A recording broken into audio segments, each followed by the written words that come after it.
I can honestly say I wasn't expecting what Time Zone provided.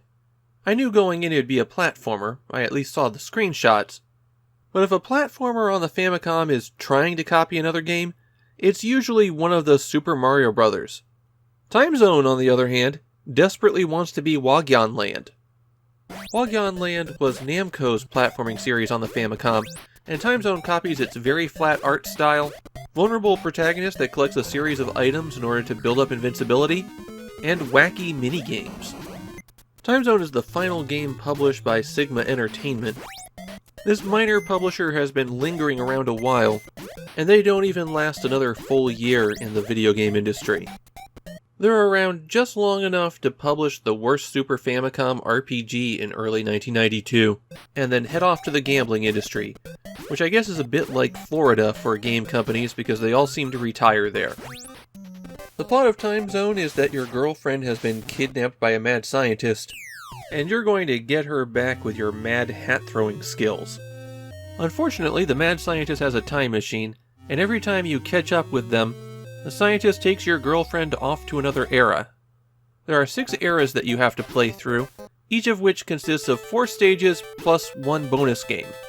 You start out with 5 lives, and if you run out, there are infinite continues, but you have to go back to the start of that era. On the levels, the A button jumps, the B button throws your hat, and holding down the B button allows you to dash. You can walk on most enemies, but touching them from the sides will kill you instantly. There's no health bar here. You throw the hat and it'll boomerang back to you, and that's fine for a video game weapon, but if it misses the rebound, probably because you threw it while jumping, then the hat winds up orbiting you for a few moments. You can't attack again while the hat is out, and so throwing the hat winds up being kind of frustrating, even if it occasionally lets you pull off weird moves like this. On some stages, I found it better to just hold off from attacking so that my hat would always be available at those moments when I needed it. Time Zone has a real love of auto-scrolling stages, levels where you don't really have any control over your progress through the level. Almost all of the stages before a boss are auto-scrollers, and dying on the boss means you go back to the beginning of the stage. Since it will take you a couple of tries to learn the boss's pattern, you're going to have to repeat those long, slow levels.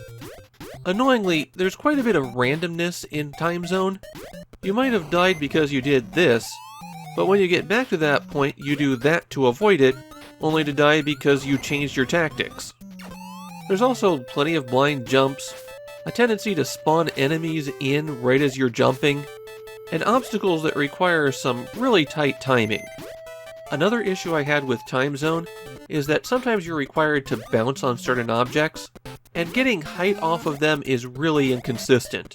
You basically have to hit jump again at just the right moment for it to work, and the timing is weirdly tight on it. Time Zone is a fairly punishing game for how fragile you are. The one tool that you can collect are the bells. Collect 8 of them, and these are ticked off by the clock at the bottom of the screen, and you get your skateboard, which makes you invincible. At least you're not forced to move while riding the skateboard. The invulnerability lasts a really long time, and any bells that you collect while invulnerable are worth 1,000 points. Points matter in Time Zone because that's how you earn extra lives.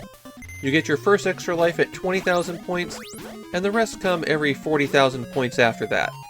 There's a rope that you jump to end every stage, and you receive bonus points for jumping high up onto it. It's almost enough for an extra life all on its own. The other way to earn extra lives is through the bonus games. These always occur after the second stage in the era, and they always consist of some kind of counting quiz. Like here you have to count the number of red bees. The bosses in Time Zone aren't difficult, but any slip-up is fatal. Misjudging the distance or having the boss suddenly switch up their movement can result in you doing everything from the beginning again. Time Zone is mainly notable for being rare. I couldn't find any Japanese players talking about it, and copies only come up for sale occasionally. It's not wildly expensive for its rarity, but you could still expect to spend about 5,000 yen on a copy. I'm really mixed on Time Zone.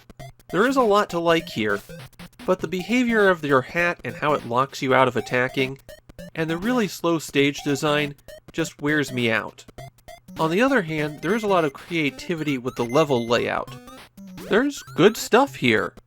It's just there's also a lot of bad stuff. I think I would play Time Zone some more just to complete the game, but I don't know if I'd go back to it after that.